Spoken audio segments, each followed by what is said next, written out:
इन दिनों रिक्त भर्तियों ने सरकार का दिमाग चकरा दिया है। कभी यूपी पुलिस भर्ती के नौजवान धरना देते हैं तो कभी यूपी शिक्षक भर्ती के अभ्यर्थी। आलम यह है कि विधानसभा का चुनाव सिर पर है और सरकार इनको फिक्स करने का कोई फॉर्मूला नहीं निकाल पा रही है और मौके की आड़ में बैठा विपक्ष इस मुद्दे को गंभीरता से लेते हुए युवाओं के साथ धरना देते दिख रहा है। नमस्ते, मेरा नाम है गौरव कुमार पांडे और आप देख रहे हैं यूपी तक। ताजा मामला है बेसिक शिक्षा विभाग की 69,000 पदों की भर्ती में आरक्षित वर्ग का। इन तस्वीरों को देखिए। 30 जून को यह अभ्यर्थी अपनी नियुक्ति की मांग को लेकर उप मुख्यमंत्री आवास के पास धरना प्रदर्शन करने लगे।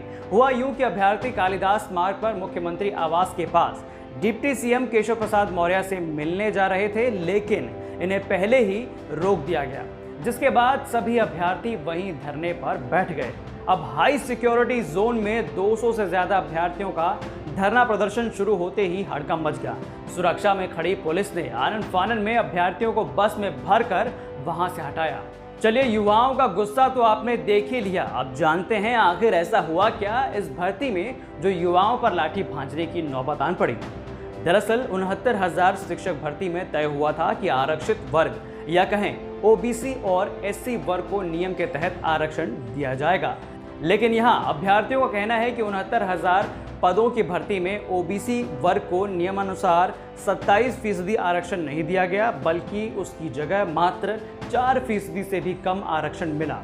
इसी तरह एससी वर्ग को भी 21% आरक्षण नहीं मिला।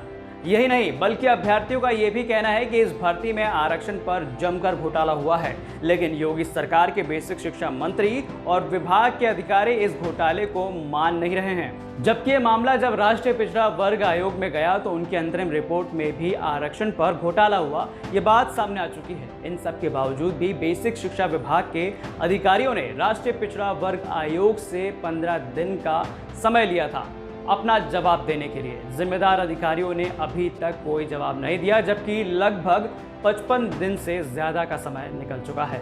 अब पूरा मामला यहां आप समझ ही गए होंगे। इसके बाद हमारे संवाददाता समर्थ श्रीवास्तव ने जब इसकी पड़ताल की और बेसिक शिक्षा मंत्री सतीश द्विवेदी के आवास पर पहुंचे तो वहां मंत्री साहब ने इस मामले में बोलना तो दूर, मिलना भी उचित नहीं समझा और तो और पीआरओ को बाहर भेजकर कहलवा दिया कि वो इस मुद्दे पर बात नहीं करेंगे।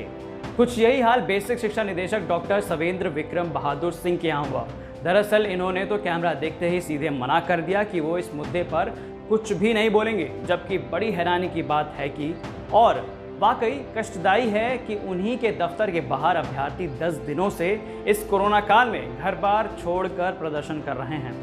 तो भैया, साफ जाहिर है कि प्रदेश भर में आज युवा परेशान है, खुद को योग्य साबित करने के बाद भी घर बैठने को मजबूर है, धरना देने को मजबूर है, लेकिन सरकार और उसका तंत्र ना बात करने को राजी है, ना ही जिम्मेदारी लेने को। बहरहाल विपक्ष के लिए ये मौके के रूप में सामने आया और वो अपनी पकड़ युवाओं में बैठाना शुरू कर चुके हैं।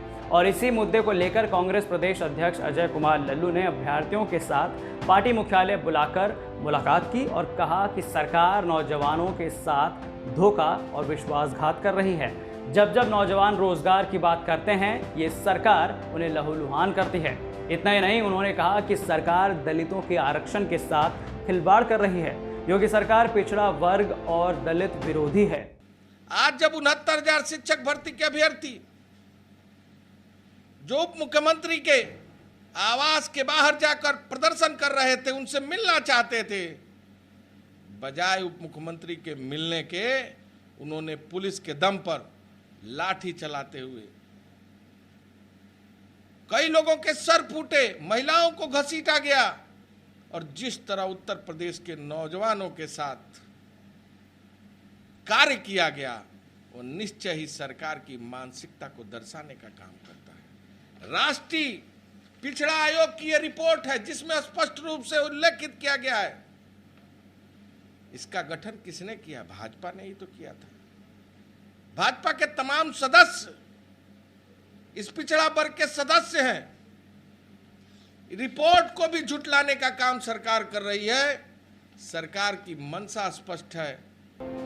तो ये था पूरा मामला और युवाओं की कल की लड़ाई का पूरा सार। लेकिन आप इस मुद्दे पर अपनी क्या राय रखते हैं, हमें कमेंट करके जरूर बताएं। और यूपी की बाकी तमाम बड़ी खबरों को देखने के लिए आप देखते रहिए यूपी तक। नमस्ते।